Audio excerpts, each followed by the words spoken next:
Senhoras e senhores passageiros, acomodem-se em seus lugares. Estamos prontos para mais um episódio do Plano de Voo.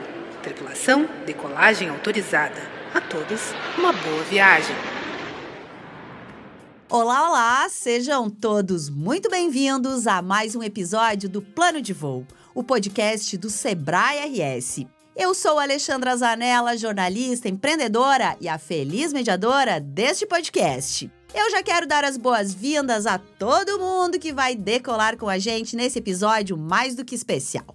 Vamos fazer um exercício? Pense na sua empresa. Lá tem mulheres? E tem negros? E tem indígenas? Asiáticos?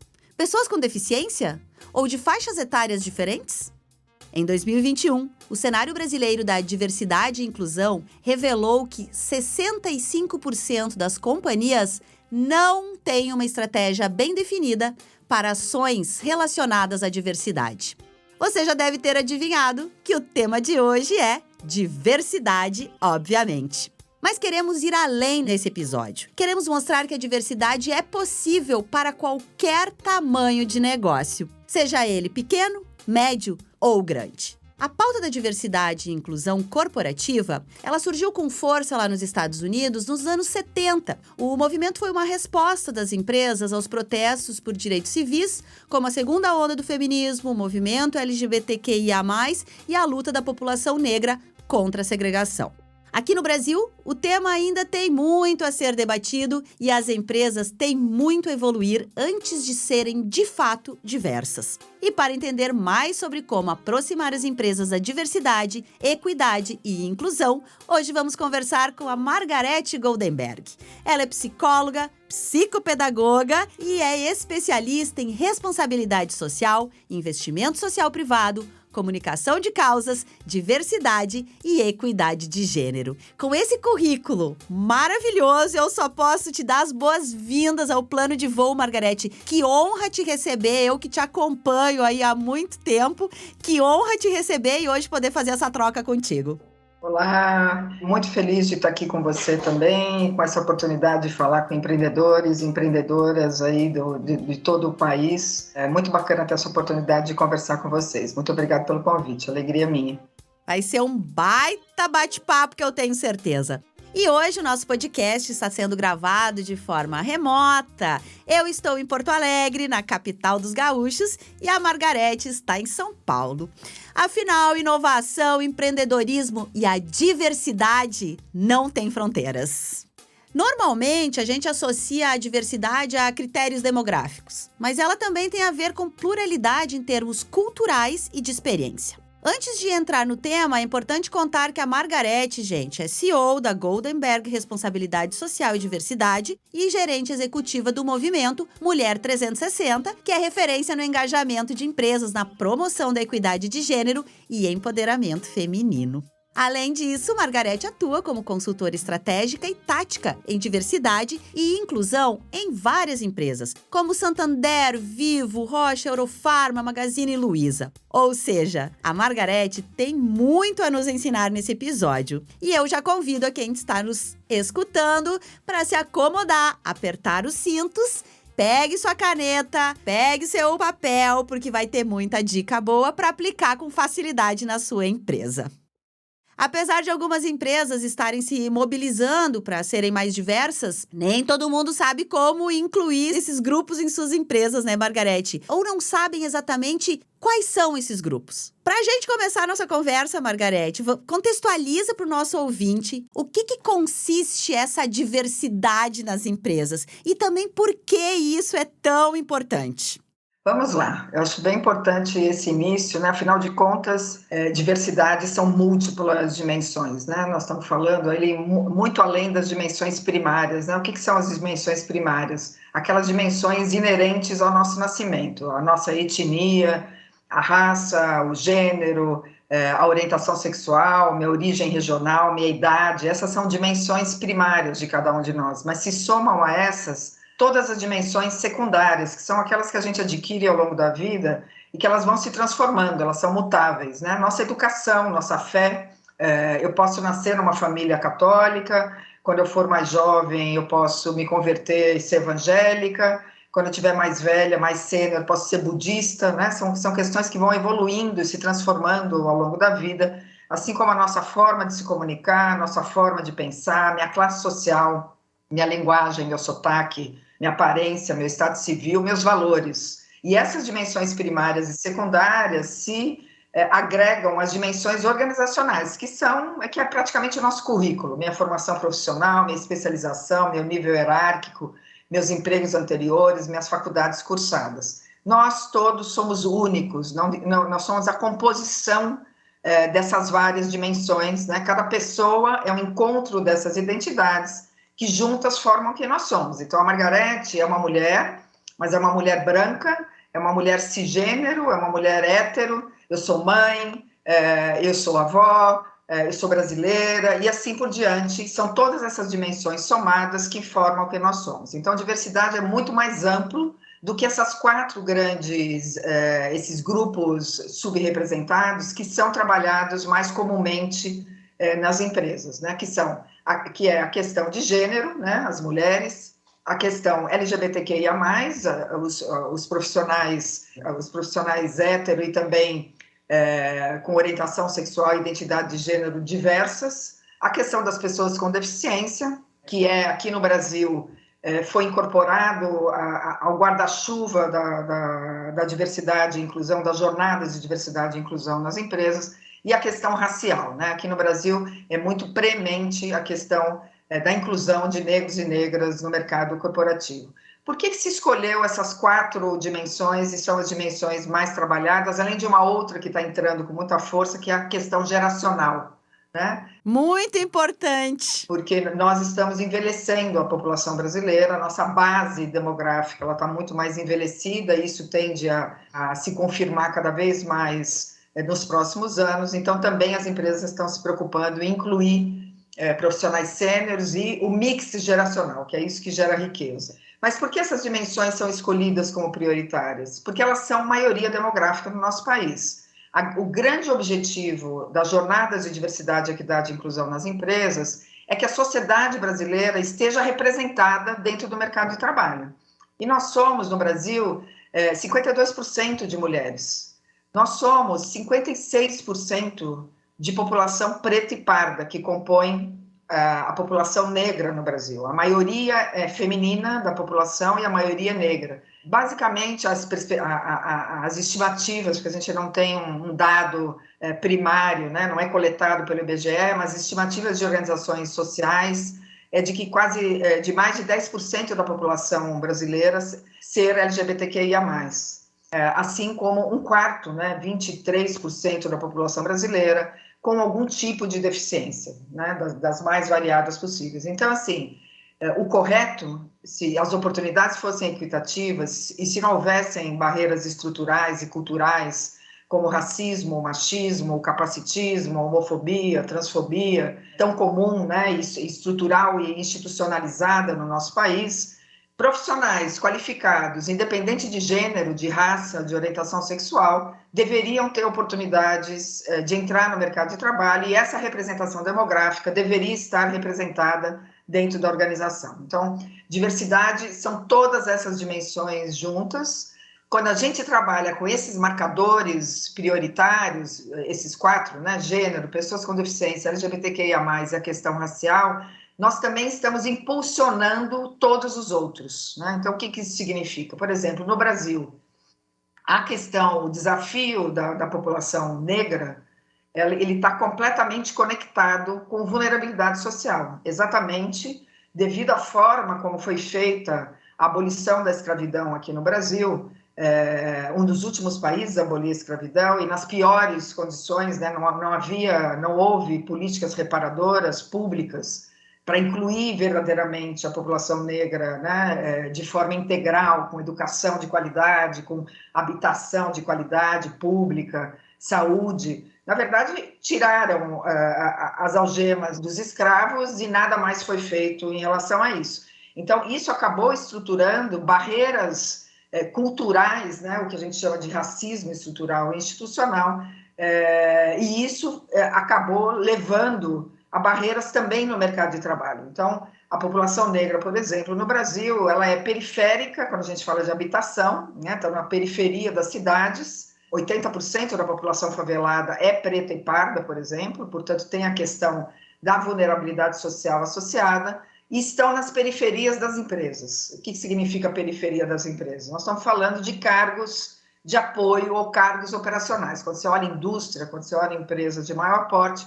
onde estão os profissionais negros? Estão na operação, estão nos centros de logística, estão montando os carros no setor automotivo, estão na indústria. O chão de fábrica. E não na área estratégica e nevrálgica, né, vamos dizer, no core da empresa. Então, quando a gente fala de incluir a população negra, jovens, executivos negros e negras no mercado de trabalho e também no empreendedorismo, nós também estamos falando de trabalhar em prol da desigualdade social, da inclusão, né, da redução das lacunas de oportunidades.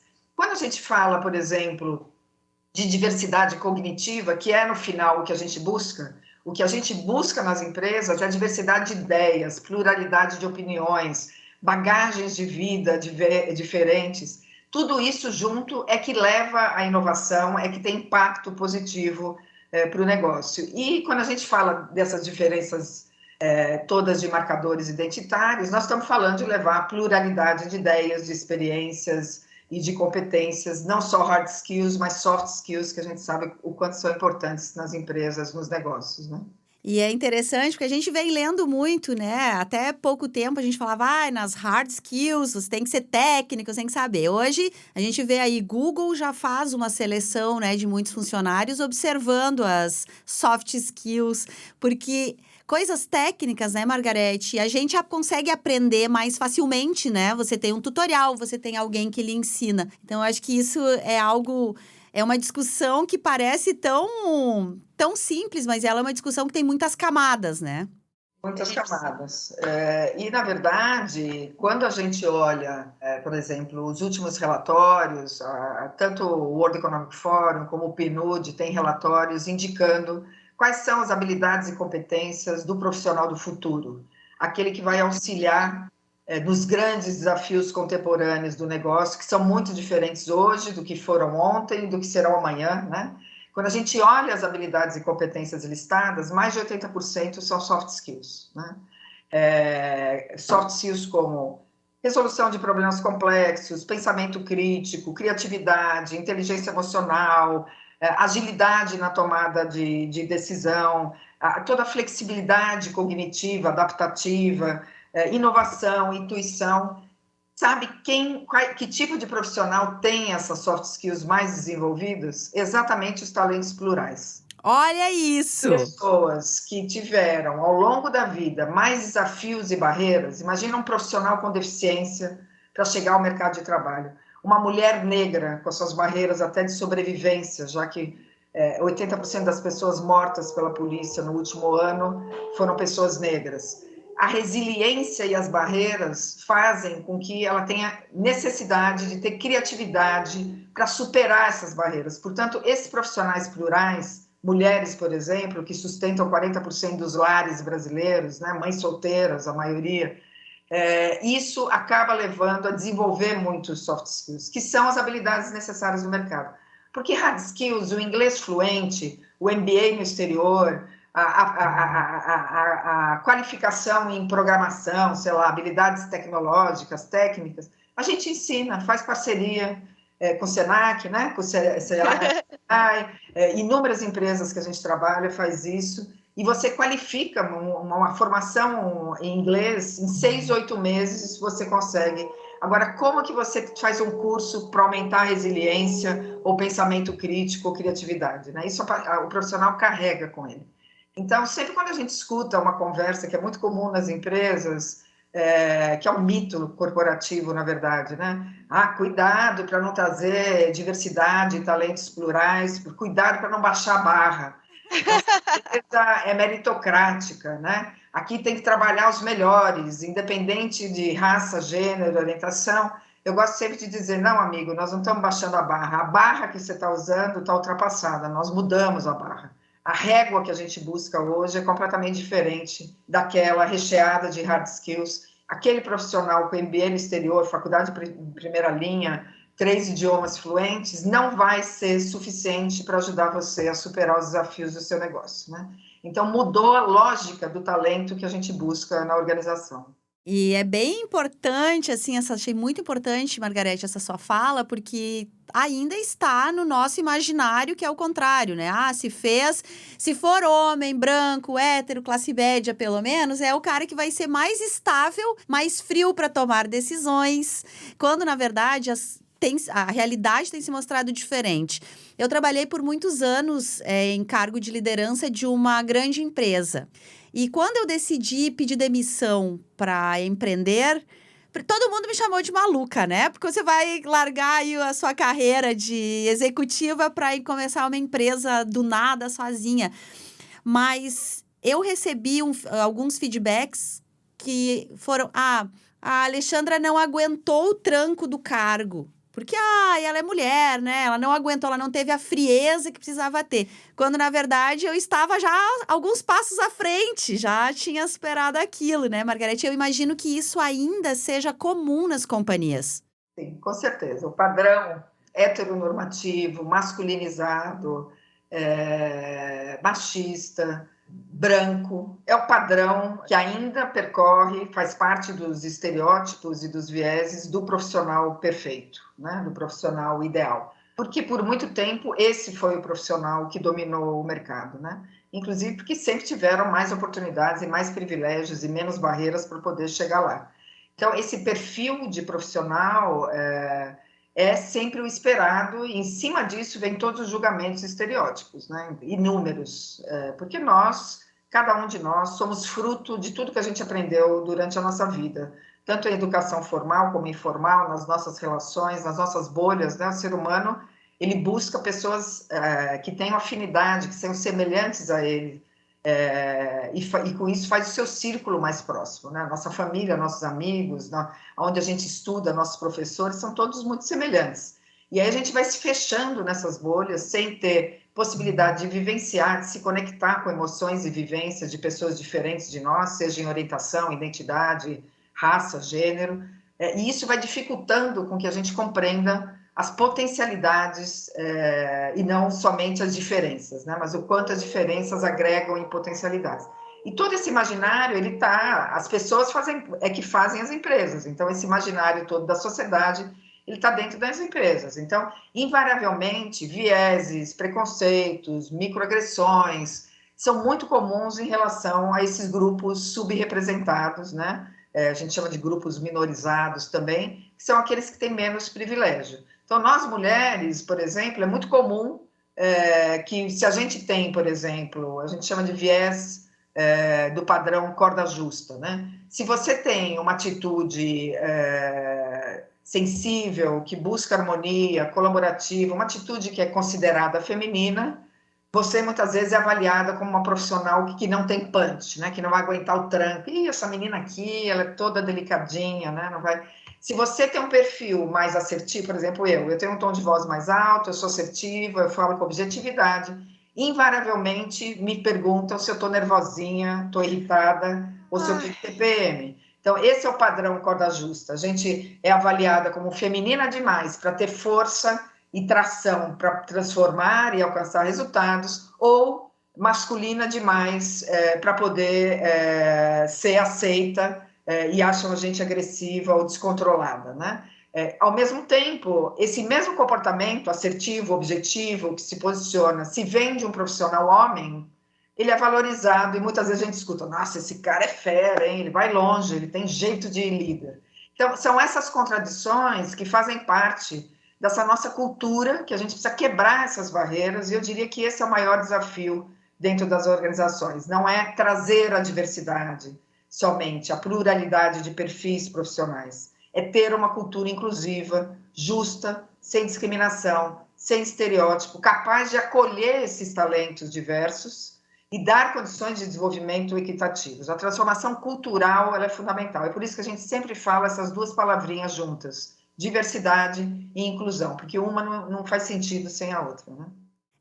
Recentemente aí eu vi uma fala sua, né, que você falou muito uma coisa que eu acredito muito mesmo, que não é um departamento de inovação, que não é função do RH achar isso e montar esses times, mas que isso tudo precisa estar no DNA da empresa, na cultura da empresa.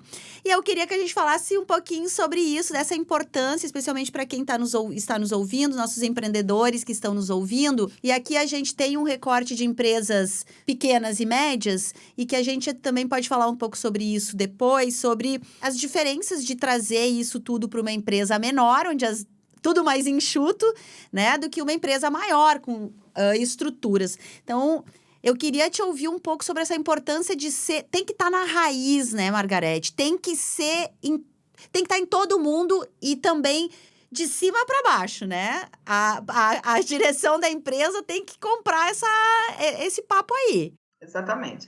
Porque assim, por que diversidade, equidade e inclusão tem sido um tema tão central na pauta das empresas? Né? Você abre aí os principais jornais, redes sociais, todos os players do negócio, acionistas, investidores, inclusive investidores de startups e pequenos negócios, estão valorizando a diversidade e a equidade. Os colaboradores, porque a gente quer trabalhar em empresas justas e que tenham harmonia e sejam equitativas. Os clientes escolhem, atualmente, no Brasil, é o país que mais a questão dos direitos humanos e sustentabilidade interferem na decisão de compra, né? E nós, brasileiros, descobrimos o nosso poder, né? O nosso poder é comprar de uma empresa ou não, nós estamos exercendo o nosso poder. Todos os stakeholders estão pressionando nessa direção. Por quê? Porque diversidade, equidade e inclusão é um imperativo moral, em primeiro lugar, né? Dar acesso ao mercado de trabalho para todos e todas, independente de gênero, raça, orientação, é uma questão de justiça social, é uma questão de direitos humanos. Isso tem que fazer parte dos valores corporativos da organização, tem que estar lá no código de ética, no código de conduta, demarcando o que é que a discriminação é um comportamento excludente, totalmente inaceitável. Além de ser um imperativo moral, é um imperativo legal, né? Nós temos ali a Organização Internacional do Trabalho, coloca em prática uma série de convenções para o mundo todo, para eliminar a discriminação em todos os aspectos do trabalho. Essas convenções são ratificadas pela maioria dos países, o Brasil também ratificou essas convenções, e isso é desdobrado em legislação nacional. Então, o Brasil, apesar de ainda não ter um arcabouço legal, o ideal, a gente avançou muito em relação à legislação, sobre igualdade de direitos, de tratamento, racismo e crime, homofobia, transfobia, a questão da não discriminação no local de trabalho. Então, é um imperativo moral, é um imperativo legal, mas é um imperativo econômico, e eu arrisco dizer que a gente não teria avançado tanto nesse tema no segmento corporativo se não tivesse esse outro imperativo econômico. Está mais do que comprovado que diversidade, equidade e inclusão são diferenciais competitivos para o negócio.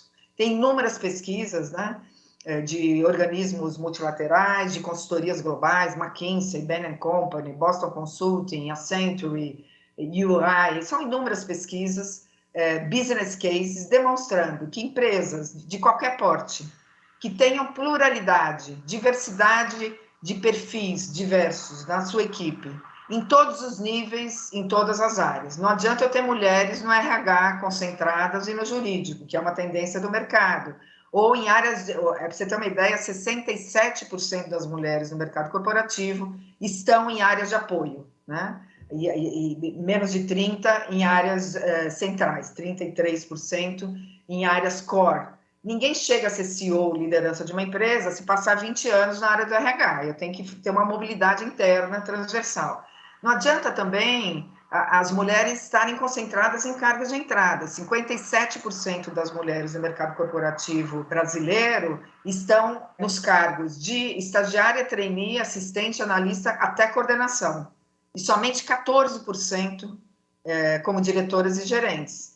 Somente 6% das CEOs no Brasil são mulheres, né? No Movimento Mulher são 17%, que é um grupo benchmark em equidade de gênero.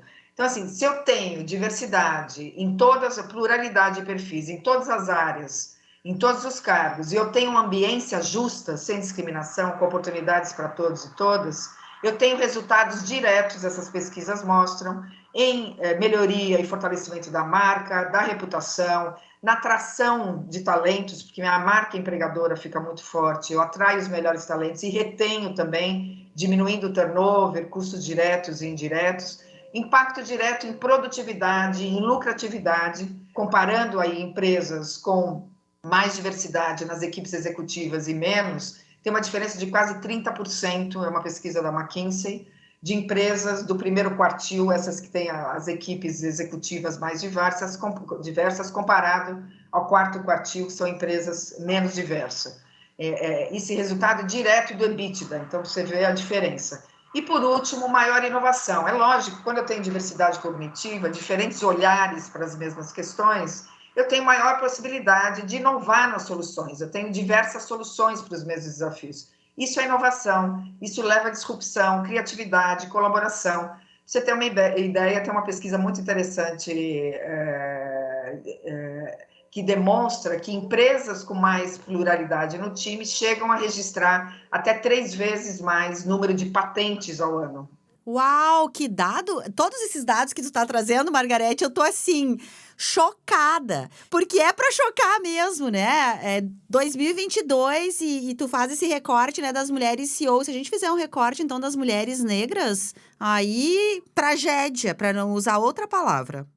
0,4% das CEOs brasileiras são mulheres negras.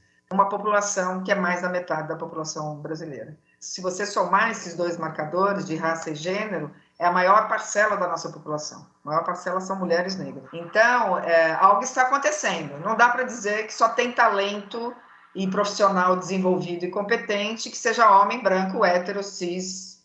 Né? Não existe talentos profissionais. Né? É um absurdo pensar dessa forma. Então, o trabalho que a gente faz é descobrir essas barreiras, quais são, sejam elas conscientes ou inconscientes, estruturais e culturais, e auxiliar as empresas a derrubar essas barreiras para que os profissionais diversos entrem, se desenvolvam e cresçam nas organizações. Né? Isso é bom para a sociedade, para as pessoas e para o negócio. Né?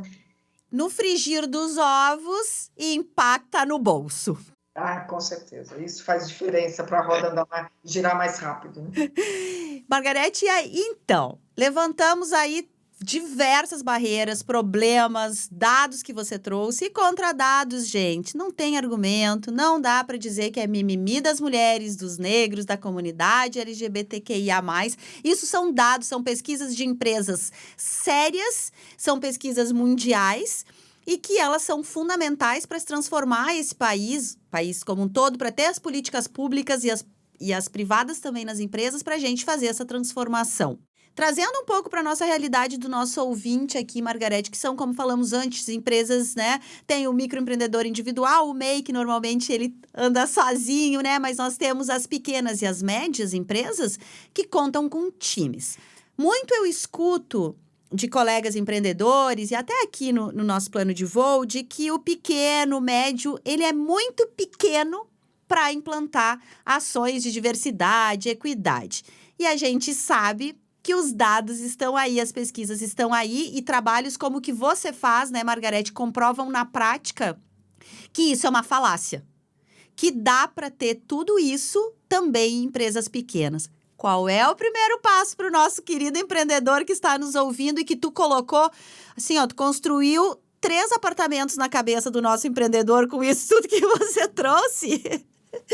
O que é bom? Qual é o primeiro passo dentro de uma empresa? Bom, o primeiro passo é o debate com a alta liderança, por menor que seja a empresa, tem pessoas líderes, né, dessas organizações, para compreender se faz sentido, se é alinhado com as suas causas pessoais e com as premissas do negócio, ter diversidade, inclusão, equidade como valores inerentes aí, que fazem parte dos valores da empresa. Né? Assim como a gente tem missão, tem proposta de valor do negócio, faz sentido incluir os valores de diversidade, de justiça social dentro, inerentes aí à estratégia do negócio?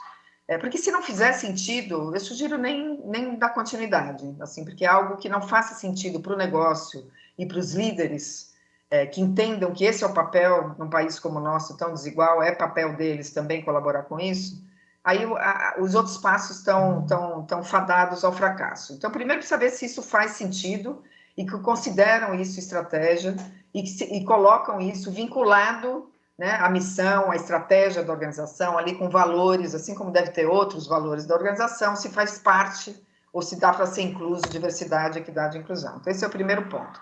O segundo ponto é entender, porque assim, é fundamental o engajamento da alta liderança, não só vinculado à estratégia do negócio, mas da alta liderança, dando a direção a seguir. O segundo passo é compreender o retrato atual. Não sei que você tenha 20, 30, 100, 500 colaboradores e colaboradoras. Quem são? Qual o gênero deles? A raça deles? A orientação, a identidade sexual? Tem pessoas com deficiência? De quais idades? Tem pessoas sêniores, somente jovens? Fazer um retrato do diagnóstico, do cenário interno, né? Quem são e onde estão. Então, como eu disse, é importante saber. Eu tenho 10 mulheres, são 20 pessoas da minha equipe, eu tenho 10 mulheres. Quais os cargos e áreas? Exatamente para não reproduzir essa tendência do mercado de colocar, de mulheres estarem mais presas a áreas administrativas e cargos de entrada. Então, entender cargos, áreas e esses marcadores principais identitários e conversar, isso pode ser uma pesquisa, a Goldenberg faz isso com frequência, de uma conversa que pode ser um grupo focal ou mesmo pesquisar nessa pesquisa online, o que os profissionais da empresa, o time, entendem e se valorizam ou não diversidade e inclusão, se gostariam que a empresa avançasse nesse sentido ou não, e por quê. Então, entender como eles têm se sentido, se a ambiência é justa, se eles estão tendo uma vivência adequada, sem discriminação, como tem sido a vivência. Então, precisa compreender qual é o momento atual em relação à diversidade e à inclusão, antes de sair desenhando políticas e práticas, e iniciativas e ações afirmativas. Primeiro, eu preciso saber qual é a minha realidade e qual é o meu potencial de transformação. Então, primeiro é tirar uma foto, um retrato interno de como está a organização em relação à diversidade e em relação à ambiência inclusiva. Feito isso, entender quais são os principais desafios, sabendo que a busca é pelo equilíbrio. Então, as metas das empresas, em geral, e as metas globais, do Pacto Global, da ONU, do próprio Movimento Mulher, é ter equilíbrio. O que a gente quer é 50-50. Né? Essa é a meta final, de longo prazo. Nós estamos falando de 2030, no caso de mulheres. Que já está aí, né, Margarete? Já está aí. Para isso. Se eu busco equidade, como que está a questão de mulheres, por exemplo, na minha empresa, se eu busco equilíbrio? Eu tenho mulheres na liderança? Se eu busco, em relação a negros, a diretriz também global que a gente tem seguido aqui no Brasil, que é do Pacto, e a gente tem seguido aqui no Brasil, é ter no mínimo 50% de profissionais negros e negras, de coordenação para cima. No caso de mulheres, é de gerência para cima. No caso de negros, coordenação para cima, porque o desafio é maior. Até 2030 também em equilíbrio. Se essa é a meta de longo prazo, qual é a minha situação atual? Eu tenho profissionais negros na minha empresa? Eu preciso atrair profissionais negros? Ou eu tenho, mas eles estão em áreas mais operacionais? Eu vou desenvolver, vou viabilizar iniciativas de mentoria, de desenvolvimento desses profissionais para que eles possam avançar? Então, com o diagnóstico, eu posso ter clareza tanto do que eu preciso avançar em relação à diversidade, à pluralidade do time, como à inclusão. Inclusão, geralmente, os dados que vêm, tem esses estereótipos e barreiras da sociedade, como eu disse, se reproduzem dentro das organizações. Então, eu vou ter muita gente não entendendo, achando que isso é mimimi, que é chatice, que era muito mais engraçado na minha época, quando a gente dava risada de gay, fazia piadinha de mulher burra, né? Agora é tudo muito chato, politicamente correto, não vejo a menor importância, isso não tem nada a ver com o negócio. Então, assim, antes de tudo, de qualquer iniciativa, eu preciso desenvolver iniciativas de transformação cultural dentro da empresa. Eu preciso sensibilizar as pessoas, eu preciso dar oportunidade de conversas, eu preciso trazer informações, trocas, dar oportunidade das pessoas falarem. A gente precisa elevar os níveis de conhecimento em relação à diversidade e inclusão para o tema poder avançar, né? Então, essas iniciativas, tanto para aumentar ações intencionais, né, para aumentar o número de talentos plurais na empresa, como as ações de educação, sensibilização, transformação cultural, são as ações que vão compor o plano de atuação em diversidade e inclusão. Então, esses são os primeiros pontos, né? É importante também que tenha um comitê técnico composto por pessoas, tanto do RH, mas também de outras áreas. Muitas empresas estruturam grupos de colaboradores e colaboradoras, são os grupos de afinidade, para poder também colaborar. É uma iniciativa da organização inteira, não é de uma área somente, não é de uma função somente. Não é necessário uma determinação e orientação top-down, mas é muito importante que tenha um envolvimento bottom-up também, para que o tema possa caminhar, né? Eu fiquei pensando aqui, Margarete, a gente sabe que nunca tem forma de bolo, né? Para todo mundo. As empresas têm suas características e tudo mais. Mas quando procurar uma consultoria externa especializada, e é uma ajuda importante, eu imagino que sim, porque às vezes a gente está trabalhar só com o que a gente tem dentro da empresa, a gente está até viciado no não fazer, né? No como não fazer. Então, nós temos no Brasil, assim, boas com certeza, mas empresas que atendem empresas também menores, como pequenas e médias. A gente atende empresas de todos os tamanhos, tá? A grande maioria são globais. Hoje são quase 80 empresas do nosso portfólio que a gente atende nesse momento, é um retrato atual. Diria que 80% são de grande porte globais, mas também atendemos startups, atendemos organizações pequenas. E o interessante também, até a gente tem conversado muito com o Sebrae nesse sentido, é que a gente possa fazer ações coletivas para que o custo seja menor e que isso possa impactar em grande escala, né? Então, já dou uma prévia aqui. Olha aí, gente. Também fazer algumas redes. Assim como o Movimento Mulher 360 é uma rede de 100 empresas que a gente trabalha junto, nós também lideramos, somos consultores e lideramos um outro movimento, que é um movimento da rede Ambima, né? Ambima, que é a Associação Nacional de Bancos e Investimentos, são 260 bancos, assets, conglomerados, atacados. Também lá a gente tem uma rede de diversidade e inclusão. A ideia é essa, a ideia é prover o conhecimento e as orientações e troca de práticas para o grupo, para que o custo seja menor e a gente possa trabalhar com impacto em escala. Nosso sonho, e a gente está tentando alinhavar isso com o Sebrae, é que a gente possa ter uma rede de empreendedores, junto com o Sebrae, provavelmente, para levar isso para um grupo maior. Esse podcast pode ser o primeiro passo, inclusive. Então, já é o nosso primeiro passinho. Teve o passinho na Lua e o nosso primeiro passo, hein, Margarete? Porque o ideal seria a gente promover essas contribuições do tema, orientações sobre políticas e práticas, ou seja, quase que uma mentoria coletiva, né, para as empresas de pequeno porte, startups, acho que seria mais viável, né? Mas, de qualquer forma, depois pode indicar aí os meus contatos e fico super à disposição para apoiar qualquer empreendedor de qualquer tamanho, de empresa de qualquer tamanho nessa direção. Essa é a minha missão de vida, venho aí há mais de 27 anos trabalhando por isso, tá bom? Que bom isso, hein, Margarete? Tem outro tema que eu queria que tu comentasse um pouco, que a gente tem visto aí várias empresas usando, né, esse tema da diversidade, da equidade, de tudo mais, basicamente só no marketing, né, para fazer campanhas para fora, mas para dentro isso não está acontecendo. Nós vivemos um mundo muito digitalizado, e que as exposições estão ocorrendo de todas as formas e as empresas que fazem ações somente para marketing e que não estão na raiz, na cultura da empresa, algumas têm até sido expostas, né, por aí. Você falou lá no início da nossa conversa, nós consumidores estamos com o poder de decisão de compra ou não nas nossas mãos. Esse é um pedacinho desse tema que a gente precisa ficar atento, né? Isso aqui não pode ser pra gente ser bonito, não pode ser pra ser bonito, né? Tem que ser real. Esse ponto, ele é fundamental, é o que eu denomino walk the talk, né? O risco reputacional é imenso quando o que eu quero que percebam da minha organização é mais do que verdadeiramente eu sou, né? Esse é o equilíbrio que a gente precisa buscar.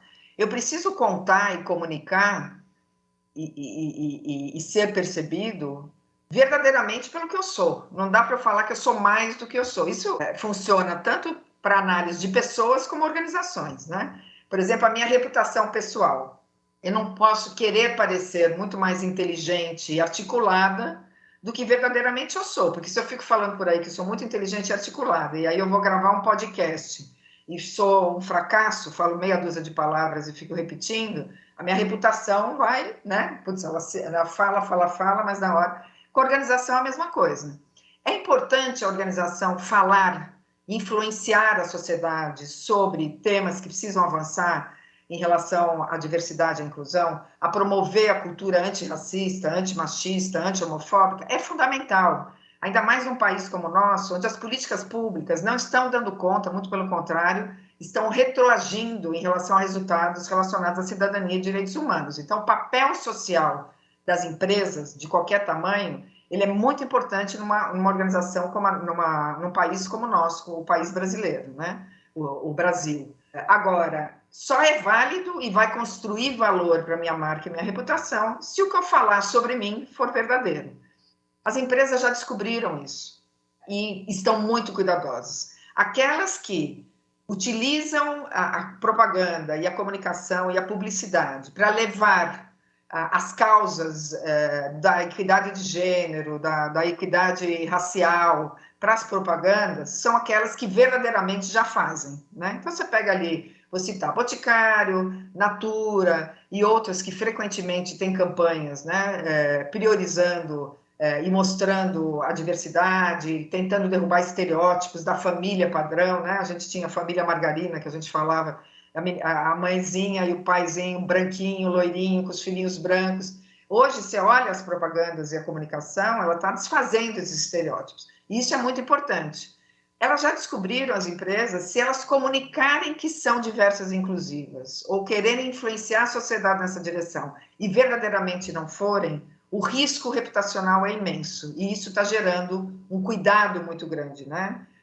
Em relação ao mercado, porque se eu posto algo no LinkedIn que não reflete verdadeiramente a minha cultura e minhas práticas na minha empresa, por exemplo, faço lá um post lindo do Dia da Consciência Negra, falando que a gente precisa de equidade racial e o nome da minha empresa e tal, e vai um colaborador negro dessa empresa e faz um comentário no post. Puxa, empresa, vocês estão mobilizando as pessoas e falando que isso é tão importante, pena que vocês não praticam. Eu já tive 2 episódios de racismo aqui na empresa.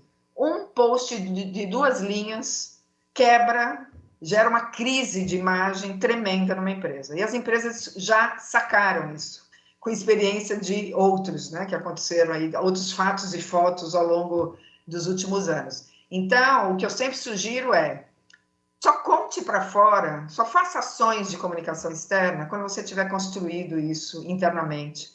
Porque os melhores influenciadores da sua marca e da sua reputação são os seus próprios colaboradores e colaboradoras. Ninguém pode levantar a bandeira mais fortemente, com justa causa, né, de uma empresa, da marca de uma empresa, do que a gente que trabalha dentro dela. Então, a gente precisa primeiro fazer para dentro, ser verdadeiramente incluso e diverso, para depois pensar nessa segunda onda de influenciar para fora, né, de ter uma comunicação externa nesse sentido, para que a gente tenha alinhado o walk com o talk, né? É essa a ideia. Muito bem. Margarete, como é que tu vê, assim, as empresas aqui no Brasil? Como é que estamos? A gente aí tem, né, alguns dados, alguns estudos, né? Tem um estudo que fala que 37% das empresas brasileiras, somente, né, 37% das empresas brasileiras têm orçamento para esse tema, né, da diversidade, da inclusão, previsto no seu orçamento todo. Como é que tu que tem muita prática e conhece muito esse mercado, como é que você acha que o Brasil está, as empresas brasileiras, assim, em relação ao mundo? Nós estamos avançando, e avançando bem, tá? Mas não na velocidade necessária. Comparado a outros países, aqui no Brasil, a sociedade, muito além do segmento corporativo, a sociedade brasileira está muito ciente e está, vamos dizer, efervescente o tema dos direitos, por muito tempo invisíveis, né, como o direito das pessoas negras ou os direitos LGBTQIA+, ou mesmo nós, mulheres, hoje, somos muito mais conscientes dos nossos direitos e das nossas barreiras do que éramos há 40 anos atrás, né? Eu mesma, antes de me aprofundar, eu tenho 61, eu aos 30 anos já era executiva em empresa, e as barreiras que eu tinha, eu achava que eram as barreiras da Margarete, não eram as barreiras das mulheres. Eu não tinha ideia que era uma questão de gênero, né? Estamos juntas nessa, Margarete. Eu tenho 41 e também o mesmo teu relato poderia ser o meu. conforme a gente vai estudando, aprendendo, se empoderando, conhecendo os direitos, a história, o que isso impacta a todas nós e não só uma de nós, em todas as questões. A sociedade ela está muito se posicionando, a sociedade civil, e isso está pressionando o avanço das empresas, assim como os reguladores, né, os grandes players de negócio, acionistas, investidores, a B3, a CVM, a Goldman Sachs, já se colocam exigindo como requisito para investimento ou para ser listado na Bolsa, pluralidade de perfis, né, no mínimo 2 integrantes de conselho diverso. Então, tem um push muito grande nesse sentido. Como que a gente vê isso? E comparado a outros países, até mais aqui no Brasil do que fora, tá? Talvez Estados Unidos em segundo lugar. Olha, Países da América Latina, por exemplo, eu trabalho com muitas empresas Latam, não tem um tema tão central como aqui no Brasil, né? A questão racial, a questão de gênero, LGBTQIA+, está muito forte aqui no Brasil. Agora, isso significa que está empurrando as empresas nesse sentido, mas também tem as condições que elas precisam para avançar, né? E o que a gente vê é que o grande avanço aqui no Brasil são das empresas globais de grande porte, né? Iniciaram esse trabalho mais de forma mais antiga, vamos dizer, em tempo mais antigo, há muito tempo atrás, quando tem matriz nos Estados Unidos e na Europa, e depois começaram a desdobrar aqui para o Brasil. Então, se a gente vê aqui o segmento corporativo como um todo, eu diria que a gente tem umas 200 empresas, e você sabe que o tamanho do mercado corporativo do Brasil isso é 10% do mercado corporativo. São 200 empresas de grande porte, globais, né, poucas familiares, que estão avançadas e que são benchmarks, estão iluminando o caminho a seguir. Acreditam nisso, têm isso como pauta estratégica, com políticas, com práticas, com time, com recurso dedicado, com metas, né? E estão fazendo isso de uma forma muito séria e alcançando resultados, né? Estou falando de Unilever, que tem 52% de mulheres na liderança, Coca-Cola, PepsiCo, Johnson & Johnson, Whirlpool, são empresas que estão verdadeiramente colocando a sério esse tema como estratégico e avançando. Aí eu tenho um grupo de empresas menores, principalmente as familiares, médio e familiares, que já entenderam que esse tema é um tema importante, estão começando a se mover, porque não sabem por onde começar, não sabem como a empresa dela pode fazer. Tem muita oferta de consultoria, eu brinco que nasce um consultor de diversidade por dia. coisa boa! Tem muita oportunidade, então todo mundo está achando que sabe sobre isso. É bem importante, né, Margarete, escolher uma consultoria ou um consultor, uma consultora sério, né? Porque acho que você trouxe um tema. Com experiência no mercado corporativo. Não se faz ativismo corporativo com as mesmas ferramentas que se faz ativismo social. Não é cancelando, não é batendo de frente, achando que branco é culpado de racismo, homem é culpado de machismo. Não é desse jeito que a gente consegue avançar no mercado corporativo. Então, não basta eu ser mulher, ser negra ou ser gay. Eu preciso ser especialista no tema e ter uma vivência corporativa muito importante. Então, esse grupo de empresas aí do meio, essas de médio porte, principalmente as brasileiras, tem algumas exceções de empresas brasileiras, né? Magalu, por exemplo, que é familiar, é um exemplo de bench, tem poucas, tá? A própria Gerdau, que também é brasileira e familiar, também está muito à frente no tema, mas a grande maioria familiar e de médio porte ainda não está sabendo muito como avançar.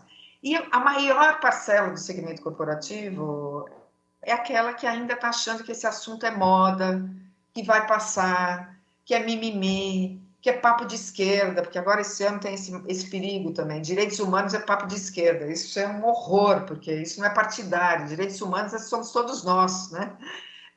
Pode até ser que um candidato defenda, o outro menos, outro mais, mas isso não tem a ver com partido, né? Direitos humanos e a sociedade em geral. E muita gente acha que isso é papo de esquerda, né? Esse papo nosso aqui é de esquerda, não tem nada a ver com partido, com esquerda, com direita.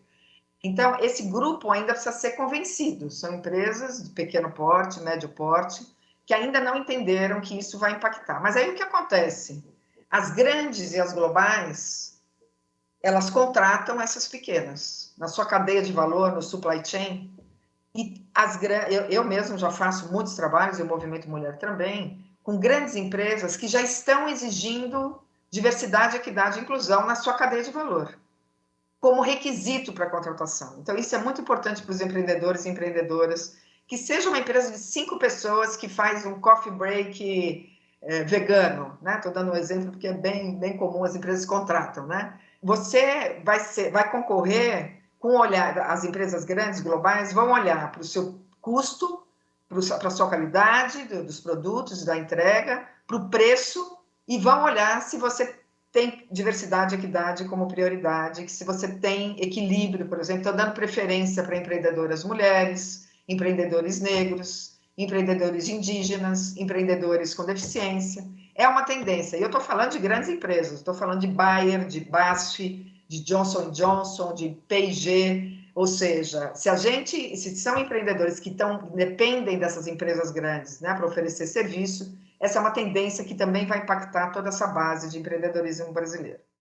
Olha, Margarete, depois desse nosso papo, depois de mais de 60 entrevistas aqui no Plano de Voo, eu digo sem medo de errar que essa está sendo a entrevista mais difícil para eu encerrar. Porque é um tema que me toca. Eu trabalho também com equidade de gênero e com empreendedorismo feminino há pelo menos 10 anos. Então, ter essa troca contigo, uma mulher que eu acompanho, que eu me inspiro, tô contando aqui, gente, tá? Sou fã de carteirinha da Margarete, acompanho, cito ela quando dou palestra, digo para acompanhar você também. Então, parabéns pela tua caminhada. Que prazer o meu em te entrevistar hoje. E o Plano de Voo agradece demais essa tua generosidade, teu tempo e esse brilho no olho com que tu traz isso. Anima muito a gente. O meu maior obrigada. Muito obrigada a vocês, eu adorei, contem comigo, sou parceira aí do empreendedorismo, acredito que essa é a via de desenvolvimento do nosso país e promotora de mais equidade, de oportunidades. Então, contem comigo, podem se conectar ali também no LinkedIn, margarete.goldenberg no LinkedIn. Quiserem acompanhar o Movimento Mulher, tem muito conteúdo, e-books, também podcasts sobre a questão da equidade no mercado, empreendedorismo feminino. É www.movimentomulher.com.br e eu fico super à disposição e na torcida, envidando aí meus maiores esforços e para que a gente possa avançar para um país cada vez mais justo, né, e mais equitativo. Super obrigada, querida. E vamos juntas, não é mesmo? Juntas e juntos. E aquele obrigada especial demais para quem embarcou com a gente, deixou eu e a Margarete pilotar esse avião hoje, esse plano de voo. Se você acabou de pousar aqui, escute os outros episódios do Plano de Voo no Spotify, nas plataformas do Sebrae RS. Já temos mais de 60 horas de conteúdo. Nos acompanhem também nas redes sociais ou acesse sebrae-rs.com.br e não perca nenhum conteúdo. O episódio de hoje teve pesquisa e roteiro de Raquel Carvalho, técnica de Kevin Borer e a coordenação editorial de Dandara Flores. Eu sou Alexandra Zanella e entrevistei hoje a Margarete Goldenberg. Um abraço e até a próxima. Plano de Voo, o podcast do Sebrae RS.